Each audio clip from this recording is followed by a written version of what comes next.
Guys, jumlah pinjaman tertinggi di aplikasi ini adalah 4 juta rupiah.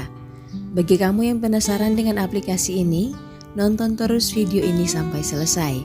Karena di sini saya akan memberikan tutorial bagaimana cara mengajukan pinjaman online di aplikasi ini hingga cair ke rekening kalian. Sebelum lanjut ke video, bagi kamu yang belum subscribe, silakan subscribe dulu channel ini. Terima kasih.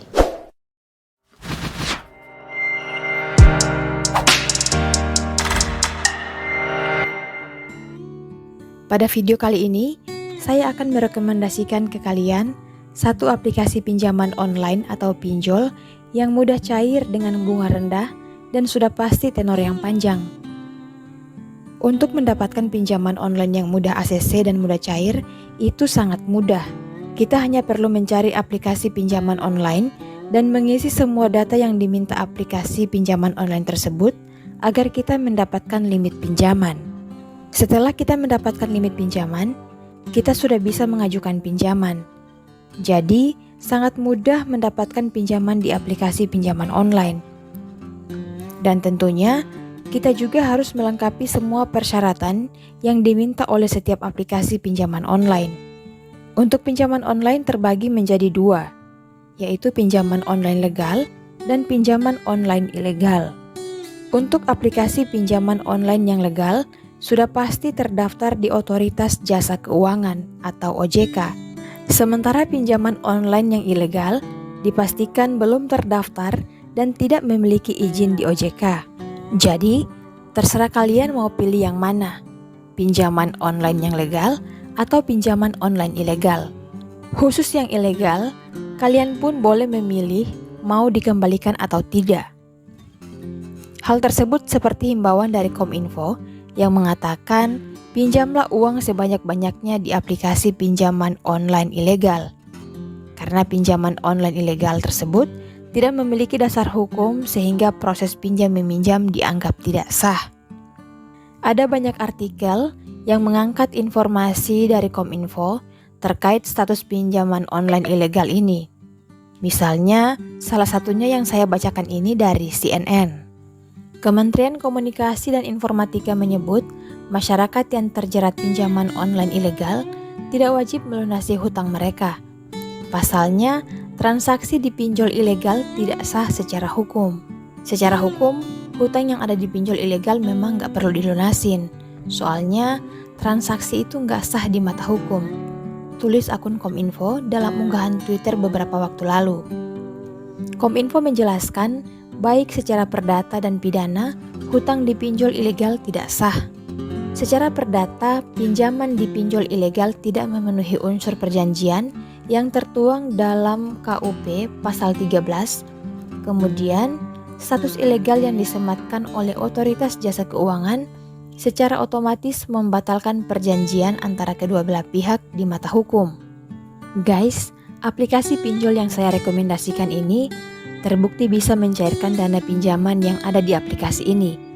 Dan tentunya di sini Anda perlu menyediakan KTP dan buku rekening.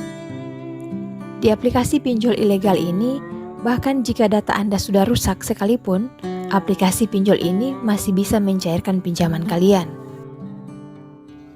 Aplikasi yang aku rekomendasikan kali ini adalah aplikasi Dana Cicil Pinjaman Online.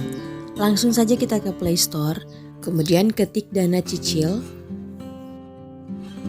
Nah, di sini bisa kita lihat aplikasi pinjaman online Dana Cicil ini telah memiliki 4,8 bintang dari 9.000 ulasan dan telah didownload kurang lebih sebanyak 100.000 kali. Langsung saja kita install aplikasinya. Kalau sudah, langsung kita buka. Nah, seperti biasa saya akan membacakan sedikit tentang kebijakan privasi aplikasi ini. Jadi, membangun aplikasi Dana Cicil sebagai aplikasi gratis. Layanan ini disediakan tanpa biaya yang dimaksudkan untuk digunakan apa adanya.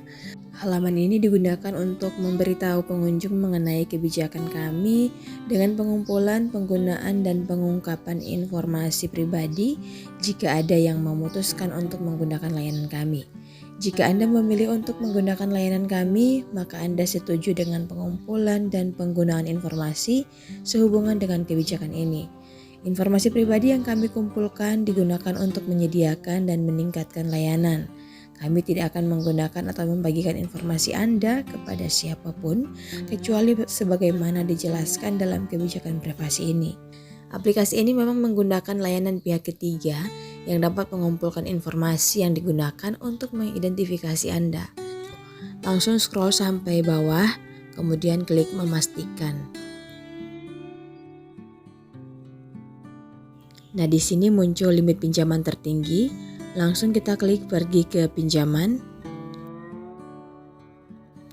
Nah, seperti biasa kita login menggunakan nomor telepon. Kemudian kita klik dapatkan kode verifikasi. Setelah itu masukkan kode verifikasi dan kita klik memastikan. Klik pergi ke pinjaman. Kemudian izinkan dana cicil melakukan dan mengelola panggilan telepon.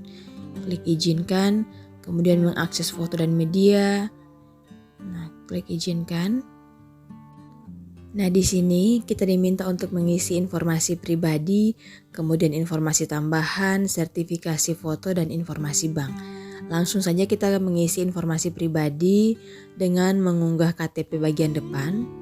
Kemudian mengisi nomor identitas KTP, nama lengkap, jenis kelamin, umur, pendidikan, pekerjaan, dan alamat lengkap domisili. Kalau sudah, langsung kita klik langkah berikutnya. Nah, selanjutnya kita diminta untuk mengisi informasi tambahan. Di informasi tambahan ini kita diminta untuk mengisi penghasilan per bulan, kemudian tanggal gajian. Selanjutnya kita juga diminta untuk mengisi 2 kontak darurat, mengisi hubungan, nama dan nomor kontak darurat. Kalau sudah, langsung kita klik langkah berikutnya. Nah, selanjutnya kita diminta untuk mengupload foto memegang KTP. Kita klik untuk mengunggah foto. Kalau sudah, kita klik langkah berikutnya. Nah, yang terakhir kita diminta untuk mengisi informasi bank, mengisi nama bank, dan informasi nomor rekening. Kalau sudah, kita langsung klik langkah berikutnya dan langsung bisa mengajukan pinjaman. Oke teman-teman, sekian video dari saya. Semoga membantu. Terima kasih.